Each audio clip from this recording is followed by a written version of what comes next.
Hey guys, it is day number 5, and Lucy has just made her way out of the wardrobe and back to the professor's house. Do you remember why she came back? Do you remember why she ran so quickly back?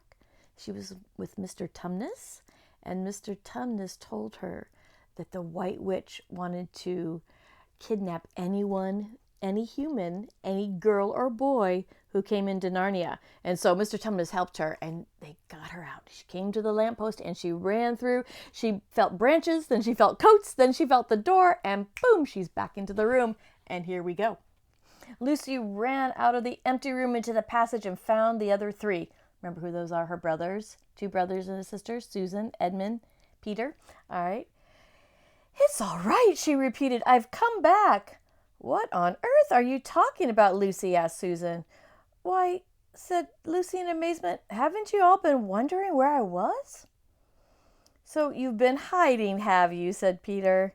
Poor old Lou, hiding and nobody noticed.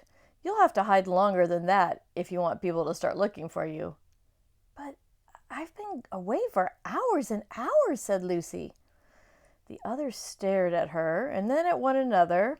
Batty, said Edmund, tapping his head. Quite batty. What do you mean, Lou? Asked Peter. What I said, answered Lou. It was just after breakfast when I went into the wardrobe, and I've been away for hours and hours, and I've had tea and all sorts of other things have happened. Don't be silly, Lucy, said Susan. We've only just come out of that room a moment ago, and you were in there then. She's not being silly at all, said Peter. She's just making up a story for fun, aren't you, Lucy? And why shouldn't she? No, Peter, I'm not, she said. It's a magical wardrobe. There's a wood inside, and it's snowing, and there's a faun and a witch, and it's called Narnia. Come and see. The others did not know what to think, but Lucy was so excited that they all went back into the room where she came. She rushed ahead of them, flung open the door of the wardrobe, and cried, Now, go in and see for yourself. Why, you goose, said Susan, putting her head inside and pulling the fur coats apart. It's just an ordinary wardrobe. Look, there's the wood. Then everyone looked in and pulled the coats apart, and they all saw, Lucy herself saw, a perfectly ordinary wardrobe, just the wooden back. There was no woods, no snow, only the back of a wardrobe with hooks on it. Peter went in and rapped his knuckles on it just to make sure it was solid. Bing, bing, bing, bing, right? Solid wood. Oh, jolly good hoax, Lou, he said as he came out again.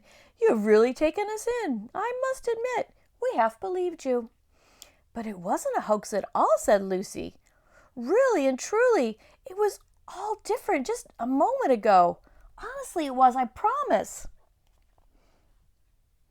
Come, Lou, said Peter. That's going a bit far. You've had your joke. Haven't you better drop it now? Lucy grew very red in the face and tried to say something, though she hardly knew what she was trying to say, and she just burst into tears. Have you ever been like that, where you just get so frustrated trying to explain something, you just burst into tears? And Lucy was the youngest, too, and she was like, why don't they believe me? For the next few days, she was very miserable. She could have made it up with the others. She could have made up quite easily at any moment if she had just brought herself to say the whole thing was just a story, made up for fun. But Lucy was a very truthful girl, and she knew she really was in the right, and she could not bring herself to say this. The others, who thought she was telling a lie, and a silly lie too, made her very unhappy. You know, when you're a truthful person and somebody else thinks you're lying, that's hard, isn't it? Well, she wasn't lying, was she? The 2 elder ones did this without meaning to, but Edmund, he could be spiteful, and on this occasion, he was spiteful. He sneered and jeered at Lucy and kept on asking her if she'd found any other new countries in the cupboards all over the house. What made it worse was these days ought to have been delightful. The weather was fine. They were out of doors from morning to night, bathing and fishing and climbing trees and lying in the heather. But Lucy could not properly enjoy any of it. And so things went on until the next wet day. That means it's raining. That day, when it came to the afternoon and there was still no sign of a break in the weather, they decided to play. What should they play? Hide and seek, that's right. Susan was it, and as soon as the others scattered to hide, Lucy went to the room where the wardrobe was. She did not mean to hide in the wardrobe because she knew that would only set the others talking again about the whole wretched business. But she did want to have one more look inside. Do you think you would want that? Just look inside, make sure. She wanted to know for sure, because she was beginning to wonder herself whether Narnia and the fawn, had they just been a dream? The house was so large and complicated and full of hiding places that she thought she would just have time to look into the wardrobe and then have time to go run and hide somewhere else. But as soon as she reached in, she heard steps in the passageway outside, and there was nothing for her to do but jump inside the wardrobe and hold the door behind her.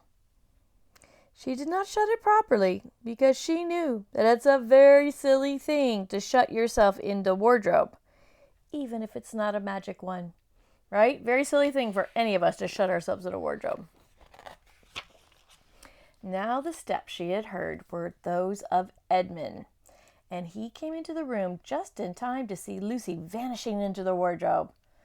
He at once decided to get in it himself, not because he thought it a particularly good place to hide, but because he wanted to go on teasing her about the imaginary country. He opened the door. There were coats hanging up just as usual, and the smell of mothballs just as usual, and darkness and silence and no sign of Lucy. "She thinks I'm Susan coming to catch her," said Edmund to himself, "so she's keeping very quiet at the back." He jumped in and shut the door, forgetting what a very foolish thing it is to do. Then he began feeling about for Lucy in the dark. Think about your eyes being closed. It's so dark and you feel around. Where's Lucy? Where's Lucy? Where's Lucy? He jumped in, shut the door, forgetting it was a foolish thing, and he started feeling around for Lucy in the dark. He'd expected to find her in a few seconds and was very surprised when he did not. He decided to open the door again and let in some light. But he could not find the door. Uh-oh. He didn't like this at all and began groping wildly in every direction. He even shouted out, "Lucy, Lou, where are you? I know you're here." There was no answer, and Edmund noticed that his voice had a curious sound. Not the sound you'd expect in a cupboard, but the kind of open air sound. He also noticed that he was unexpectedly cold. And then he saw a light. "Thank goodness," said Edmund. "The door must have swung open on its own." He forgot all about Lucy and he went toward the light, which he thought was the open door of the wardrobe. But instead, finding himself stepping out into the spare room, he found himself stepping out from the shadow of some thick, dark fir trees into the open place in the middle of a wood. There was crisp, dry snow under his feet, and more snow lying on the branches of the trees. Over the head, there was a pale blue sky. Is there a sky in your wardrobe or in your closet? Is there snow in your closet? If you have snow in your closet, let me know, because we need to work that out. I don't think any of us have snow or trees or a blue sky in our closet, do we?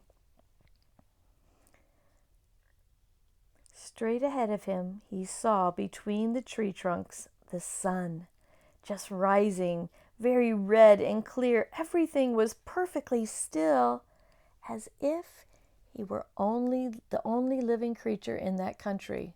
There was not even a robin or a squirrel among the trees. and the wood stretched as far as he could see in every direction. He shivered. He now remembered that he had been looking for Lucy, and also how unpleasant he had been to her about this imaginary country, which now turned out not to have been quite as imaginary as he thought, right?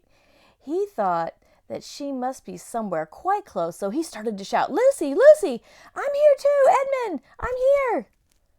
There was no answer. "She's angry about all the things I've been saying lately," thought Edmund, and though he did not like to admit that he had been wrong, he also did not much like being alone in a strange, cold, quiet place, so he shouted again, "I say, Lou, I'm sorry, I didn't believe you. I see how you were right all along. Do come out." Still, there was no answer. "Just like a girl," said Edmund to himself, "sulking somewhere and won't accept my apology." He looked around again and decided he did not much like this place, and he almost made his mind to go home when he heard, very far off in the wood, a sound of bells. Ding. And tomorrow we're going to find out what those bells are on. All right? Don't go hide in your closet or your cupboards by yourself. All right. See you guys tomorrow.